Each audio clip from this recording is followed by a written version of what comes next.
Hello check hello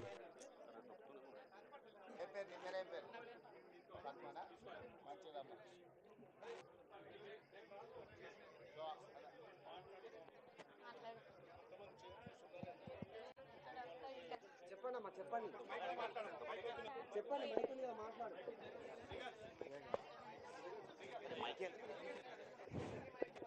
ఇక్కడ మొత్తం ఉన్నాం సార్.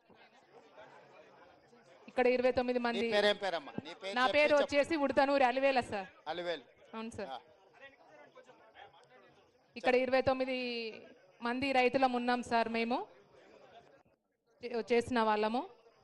మాకు ఇంత అవకాశం వచ్చిందంటే అసలు మాటల్లో ఆనందం చెప్పలేకపోతున్నాం సార్. అసలు అసలు మిమ్మల్ని చూస్తున్నందుకు నాకు ఒక దేవుణ్ణి చూసినట్లే ఉంది. అసలు పడుకుంటే అసలు మీ ఫేసే గుర్తుకొస్తుంది సార్. నాకు నిజం చెప్పాలంటే అసలు నాకు మాటలు రావట్లేదు మిమ్మల్ని చూస్తుంటే.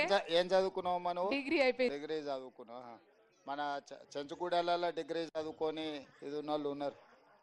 మంచి ఇండ్లు ఉన్నాయమ్మా? ఇండ్లు వచ్చినా?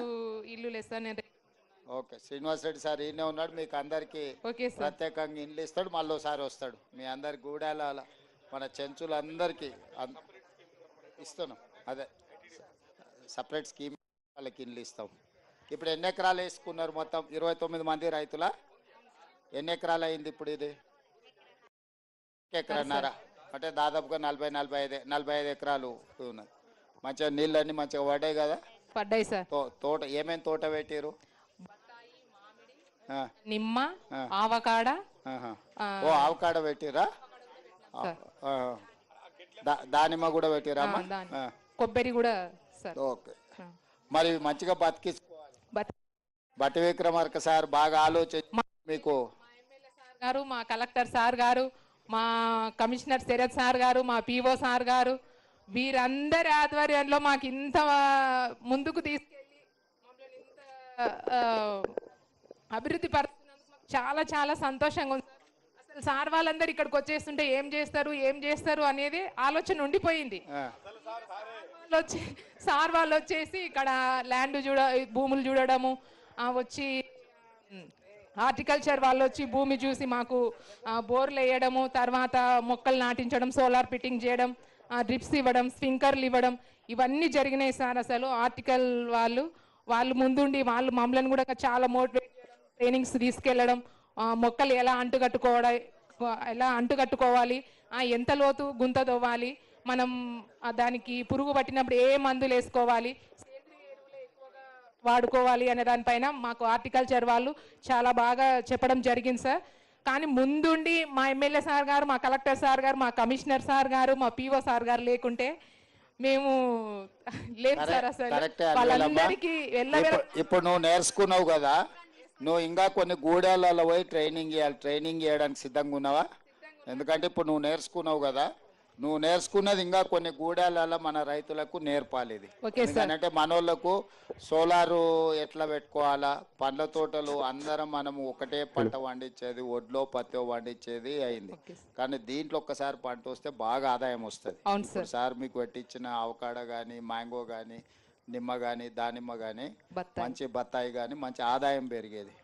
రెండోది మనకి నల్లమల్ల అడవులలో ఈ కరెంటు ఇక ఫారెస్ట్ వాళ్ళు సతాయించడాలు ఇవన్నీ ఉంటాయి. ఇప్పుడు నీ కరెంటు వాళ్ళ కాడికి పోవాల్సిన పనే లేదు, కరెంటే నీ కాడికి వచ్చింది.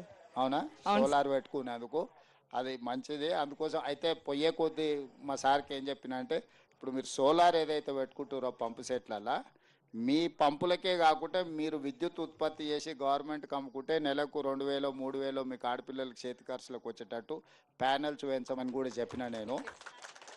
ఎందుకనంటే పొలంలో పెట్టుకొని దాన్ని కాపాడుకుంటే చాలు, ఏం చేయాల్సిన పని లేదు. నెలకు 4-5 వేల వరకు మనం ఆదాయం పెరిగేటట్టు బట్టిసారే మళ్ళీ విద్యుత్ కొనుక్కొని మీకు పైసలు ఇస్తాడు. పెట్టుకున్న సోలార్ మీరు కాపాడుకోవాలి అంతే. మన సంఘాలలో సభ్యురాలువేనా? సంఘాలలో ఉన్న వాళ్ళందరికీ కూడా కలెక్టర్ గారు వీరిని ట్రైనింగ్ ఇచ్చి వీళ్ళతోని మళ్ళా ట్రైనింగ్ వీళ్ళతోని పెట్టించుండ్రి. దాంతో ఏమైందంటే వాళ్ళు ఇంకా జాగ్రత్తగా చెప్తారు. చదువుకున్న అమ్మాయిలు ఎవరైతే ఉన్నారో వీళ్ళకి కొంచెం ట్రైనింగ్ ఇచ్చి వీళ్ళని ఎంపవర్ చేసి లిటరేచర్ అంతా కూడా వీళ్ళకి ఇచ్చి ఎక్కడెక్కడ మనకు గూడాలు ఉన్నాయి, ఈవెన్ ప్లెయిన్ ఏరియాల రైతులకు కూడా వీళ్ళతో ట్రైనింగ్ ఇప్పారు.